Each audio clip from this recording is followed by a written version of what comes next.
Sambil membawa alat-alat pertanian, warga mengaku sebenarnya hanya ingin memanfaatkan tanah seluas 400 hektar yang diterlantarkan oleh perusahaan perkebunan itu. Menurut warga, penelantaran tanah ini terjadi setelah surat izin hak guna usaha (HGU) yang dimiliki oleh PT Sumber Petung habis masa berlakunya sejak 10 tahun yang lalu. Masyarakat kita ini cuma mau minta tumpang sari. Bila bekas PT Sumber Petung menerbitkan HGO, itu masyarakatnya siap angkat kaki dari lokasi sini, itu Pak. Jadi masyarakat kita ini cuma sama aparat diombang-ambingkan saja Pak. Tapi pihak bekas PT kalau didatangkan nggak mau datang Pak, berkali-kali Pak, nggak pernah. Di Dewan juga. Waktu rapat itu juga Bu Reni katanya datang, nggak datang. Yang datang pengacara Pak Broto itu. Mengajukan itu lembaran 1 itu sama forum rapat ditolak. Nggak mau. Berarti Bu Reni melecehkan rapat Pak, gitu. Hal ini dibenarkan oleh kepala desa setempat yang mendukung aksi warga ini. Permintaan ini sebenarnya cuma daripada melihat tanah-tanah itu terlantar, warga itu hanya ingin memanfaatkan sebelum ada HGU yang baru.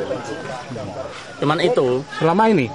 Nah, selama ini kan ya penjenengan lihat sendiri toh, kebanyakan kebunnya itu juga jadi hutan, itu pertama. Kedua, lah pihak PT itu menyewa-nyewakan lahan tersebut kepada orang luar desa kami. Jadi otomatis menimbulkan kecemburuan sosial di antara warga kami. Itu yang pasti itu. Lah masalahnya kalau seandainya ini PT itu sudah ada HGU, terus tanah itu disewa-sewakan, warga kita itu juga mau menyewa juga. Gitu loh. Jadi bukan kita ini ngawur enggak ya. Jadi hanya ingin memanfaatkan sementara sebelum terbit HGU yang baru. Memang ada pihak-pihak yang menyarankan agar warga mengajukan sewa ke PT. Tapi masalah status tanah ini masih tanda tanya. Pengertiannya itu apakah ini sudah ada HGU-nya atau belum. Lah kalau belum ada HGU-nya otomatis yang mempunyai hak garap kan belum ada. Gitu loh. Hak garap di sini kan HGU dah. Nah, HGU-nya belum ada, terus kita kalau mau nyewa kepada siapa?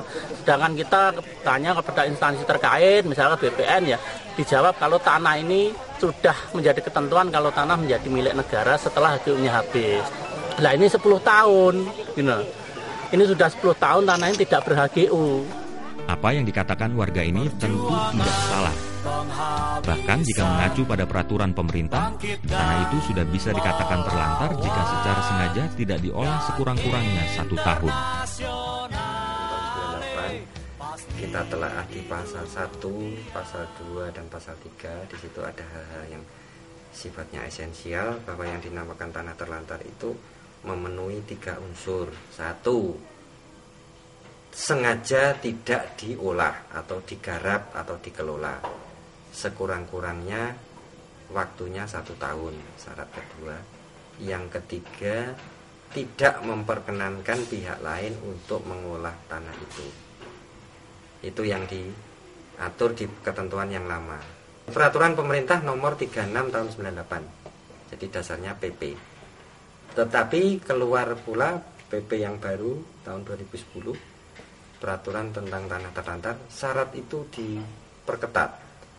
Nah, di situ intinya mengatakan bahwa kalau itu sudah dinyatakan sebagai tanah terlantar, maka pemerintah kemudian mengumumkan siapa yang boleh mengakses tanah itu.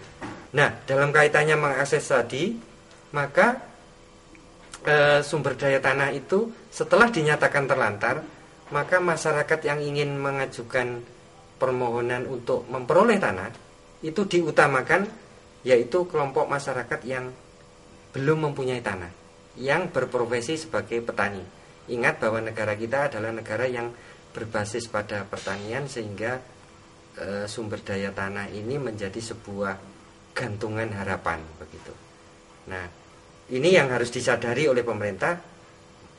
Kelompok-kelompok masyarakat inilah yang harus diutamakan mendapatkan akses tanah ini. Nah, tentu harus mengajukan permohonan, dan sebagai akibat dari warisan kolonial Belanda, maka hak dalam konteks hukum atas tanah harus dibuktikan secara formal dalam bentuk sertifikat.